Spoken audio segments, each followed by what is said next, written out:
Əlbəttə, burada yatan uşaqların hamısı Vətən müharibəsi qəhrəmana layiqdir. Hamısı. Buradakılar seçilmişlərdir. Düzdür.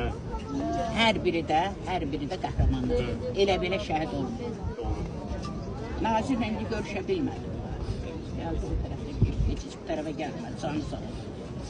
Bu məsələni, müəllim, nə olar, müzakirəyə qoyun, açıqlayın, deyin.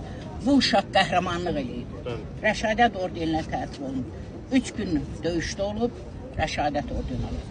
Ən çətin 3 ayın leytenantına ən çətin tapşırıq verilib. Ən çətin tapşırığı da bu adam yerinə getirib. Nəyə görə buna Vətən müharibəsi qəhrəmanı verilməsin? Bir dənə uşaqdır, bir ana, bir bala. Nə bacısı var, nə atası, nə qardaş, bu da anası. Allah səbr versin. Nəyə görə bu ümumiyyətlə, müəllim, burada yatanın hamısına o ad verilməlidir.